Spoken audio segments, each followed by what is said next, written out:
ప్రధాన కార్యదర్శి పెద్దపల్లి జిల్లా కాంట్రాక్ట్ కార్మికుల సంఘాల ఐఎఫ్టియుసి నాయకులు అన్నారు. ఆర్ఎఫ్సిఎల్ కాంట్రాక్టు కార్మికుల సమస్యలపై పెద్దపల్లి జిల్లా కాంట్రాక్ట్ కార్మికుల సంఘం ఐఎఫ్టియుసి ఆధ్వర్యంలో ఎల్ఈఓకి సమస్యలు కూడిన వినతి పత్రాన్ని ఇవ్వడం జరిగిందని, రామగుండం ఎరువుల కర్మాగారంలో గత 4 సంవత్సరాలుగా వివిధ కేటగిరీలో కాంట్రాక్ట్ కార్మికులుగా పనిచేసిన వారు ఈ కార్మికులకు ఎలాంటి చట్టబద్ధ హక్కులు, సౌకర్యాలు, మౌలిక సదుపాయాలు కల్పించడంలో ఆర్ఎఫ్సిఎల్ యాజమాన్యం పూర్తిగా నిర్లక్ష్యం వ్యవహరిస్తుందని ఈ సందర్భంగా మాట్లాడుతూ, రామగుండం పారిశ్రామిక ప్రాంతంలో ఒక ఎరువుల కర్మాగారాన్ని నిర్మించినటువంటి ఆర్ఎఫ్సిఎల్ నిర్మాణం నాటి నుంచి నేటి వరకు అక్కడ అనేకమైనటువంటి ఇబ్బందులు ఎదుర్కొంటూ ఉన్నారు కార్మికులు. ప్రస్తుతానికి అది నిర్మాణం అయిపోయిన తర్వాత అది ఉత్పత్తి దశలోకి వచ్చిన నాటి నుండి ఇప్పటి వరకు అక్కడ ఉన్నటువంటి కార్మికులకు చట్టపరమైనటువంటి ఏ ఒక్కటి కూడా అమలు కాకుండా వాళ్ళ యొక్క శ్రమను దోసుకుంటున్నారు. ఇలా అక్కడ ఉన్నటువంటి ఆర్ఎఫ్సిఎల్ యాజమాన్యం, సంబంధిత కాంట్రాక్టర్.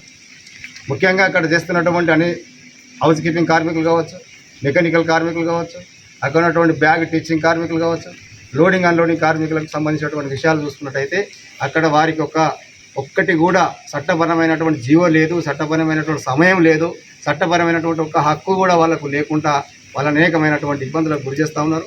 దానిని మేము ఐఎఫ్టీగా తీవ్రంగా ఖండిస్తూ ఉన్నాం. ఆ విషయాలన్నింటినీ కూడా పురస్కరించుకొని ఇవాళ మనం ఇక్కడ ఎల్ఈఓ గారికి ఒక లెటర్ ఇవ్వడం జరిగింది. ఈ యొక్క లెటర్ ద్వారా ఇవాళ ఎల్ఈఓను కంపెనీలోకి పంపించి అక్కడ ఉన్నటువంటి సమస్యలన్నింటినీ కూడా విజిట్ చేసి అక్కడ ఉన్నటువంటి ఆ కాంట్రాక్టర్ పైన ఉన్నటువంటి యాజమాన్యం పైన తగిన చర్య తీసుకోవాలని చెప్పని మేము ఇక్కడ ఉన్నటువంటి ఎల్ఈఓ గారికి తెలియపడడం జరిగింది. వల్ల అంటే అక్కడ ఉన్నటువంటి అరోర్ అనేటువంటి కాంట్రాక్టర్ వద్ద పనిచేస్తున్నటువంటి కార్మికులకు loading, unloading, teaching, bag teaching కార్మికులకు అయితే అక్కడ వాళ్ళకు సమయం అనేటువంటిదే లేదు. అక్కడ వాళ్ళకు జీవోలు లేవు.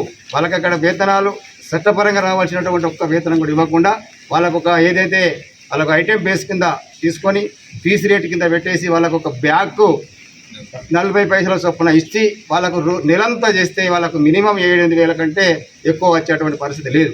అట్లనే అది కూడా ఆ ర్యాకులు వస్తేనే, అంటే ట్రైన్ వచ్చినప్పుడే, వాగిన్ వచ్చినప్పుడు మాత్రమే పని ఉంటుంది. అది ఏ టైంలో వస్తుందో, ఏ రాత్రి వస్తుందో తెలియదు. ఏ రాత్రి వచ్చినా కూడా ఆ రాత్రి వీళ్ళకి ఫోన్ చేస్తే ఆ రాత్రి వాళ్ళు లేచిపోయి ఆ పని చేసుకున్నటువంటి పరిస్థితి వాళ్ళ ఆర్ఎఫ్సిలో కొనసాగుతూ ఉంది. దాని మీద తీవ్రంగా వ్యతిరేకిస్తూ ఉన్నాం.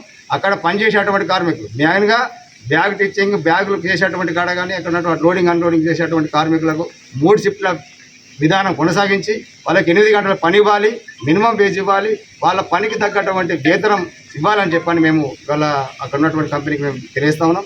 లేని ఎడల మేము ఉన్నటువంటి అక్కడ ఆర్ఎఫ్సిలో పనిచేసేటువంటి అన్ని విభాగాల కార్మికులను కూడగట్టుకొని పెద్ద ఎత్తున ఆర్ఎఫ్సిఎల్ గేట్ దగ్గర పెద్ద ఎత్తున గొడవ ధర్నా చేయక తప్పదని చెప్పని సందర్భంగా మేము చేస్తాం. ఈ కార్యక్రమంలో ఐఎఫ్టియు జిల్లా అధ్యక్షులు ఈ నరేష్, ఆర్ఎఫ్సిఎల్ బ్రాంచ్ నాయకులు తిప్పని రామ్కి, కె రూపేష్, పయ్యావుల శ్రీకాంత్, బైరి రాకేష్, చింతల ప్రవీణ్, ఆవుల రాకేష్, మిట్టవేణు, ఆకుల అనిల్ తదితరులు పాల్గొన్నారు.